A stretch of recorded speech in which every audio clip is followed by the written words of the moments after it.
Gini aja, daripada kita mati penasaran dan panik nggak jelas di sini, mending kita samperin aja ke rumahnya. Kita pastiin dia ada di sana atau enggak. Nah, setuju.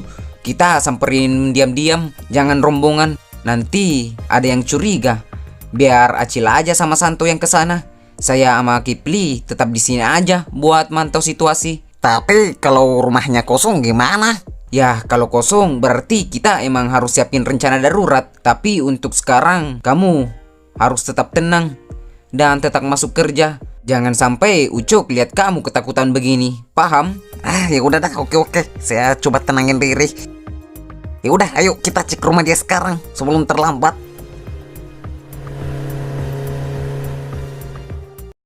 Ya, halo, ada apa man? Tumben nelfon. Broto. Santai amat celar kamu. Kamu nak benar berita heboh pagi ini. Di Pelabuhan Sisi Utara, tertel sebelah, baru saja ngerayain kemenangan kecil. Mereka dapat durian runtuh. Hah? Maksud kamu apa?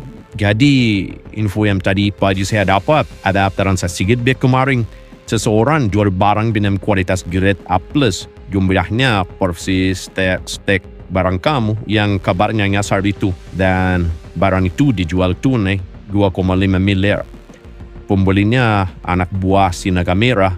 Luar biasa ya, orang lokal bisa punya barang sebagus itu. Kamu yakin itu punya saya? Itu barang saya? Terus siapa yang jual? Wah, kalau itu saya nggak tahu. Penjualnya pinter, nggak pakai peran parah, dan gerakannya bersih banget. Tapi ciri-cirinya orang berkulit saumatan, badannya kayak preman pasar. Kamu tahu kan siapa orang yang kayak itu? Itu PR kamu. Udah ya bro, saya cuma mau ngasih info aja. Kayaknya kamu baru aja dikontinuin sama anak buah sendiri. Waduh. Oke, makasih info ya.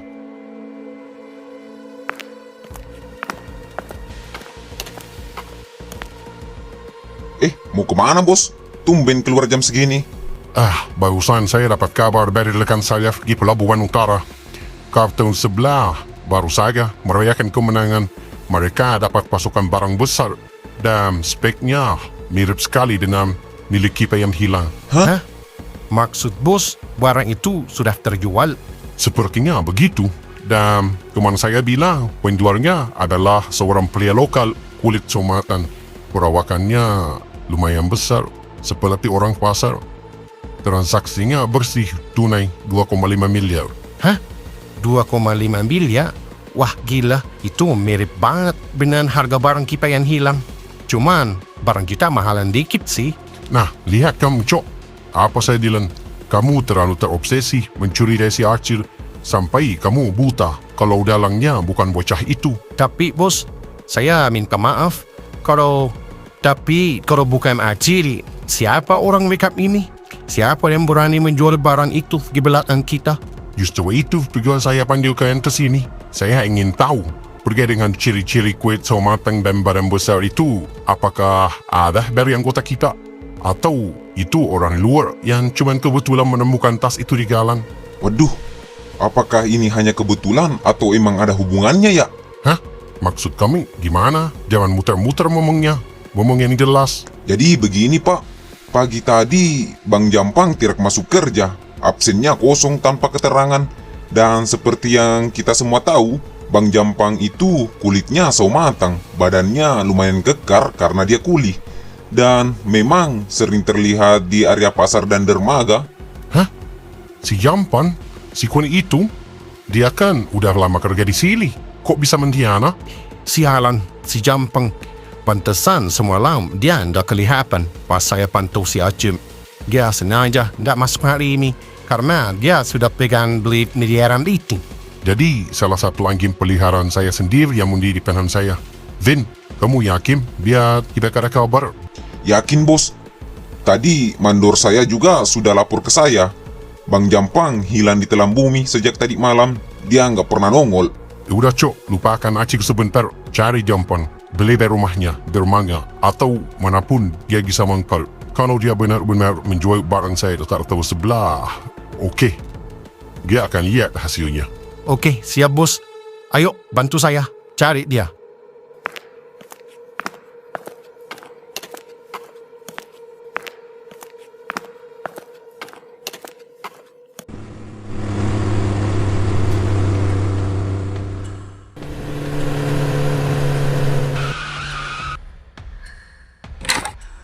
San, pintunya nggak dikunci nih. Ya udah, langsung aja kita masuk.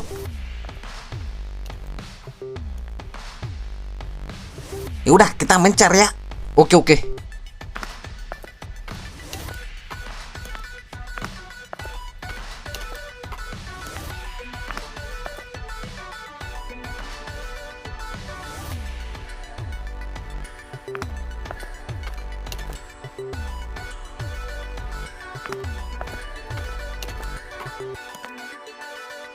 Gimana San? Kamu nemuin sesuatu nggak? Cil, di sini kosong, nggak ada orang sama sekali, nggak ada tanda-tanda juga. Kompornya udah dingin tuh di dapur. Sepertinya dia udah pergi dari tadi subuh atau dari tadi malam. Lemari bajunya juga udah kosong tuh. Dia beneran kabur. Bang Jampang ninggalin kita. Aduh. Wah sialan. Terus nasib kita gimana, Cil? Kalau Ucok tahu kalau awalnya kita komplotan sama Bang Jampang, kita bakal habis. Gimana ya? Tunggu San, saya baru ingat sesuatu. Hah? Ingat apa, Cil? Jangan bikin saya makin takut, Cil. Jadi tadi pagi pas di gudang saya sempat ngobrol sama si Udin. Tadi malam dia pinjam mobil saya. Katanya mau jemput keluarganya di bandara. Hah? Terus? Ya, makanya saya cari dia. Dia belum balikin mobil saya. Janjinya sih pagi ini. Hah? Bandara? Cil, itu pasti bukan jemput keluarga. Itu artinya dia mau cabut sejauh mungkin pakai pesawat. Atau dia kabur bawa duit itu lewat jalur darat pakai mobil itu. Aduh ya juga ya, saya nggak kepikiran San. Gila, Bang Jampang emang udah ngerencanain ini semua dari awal berarti.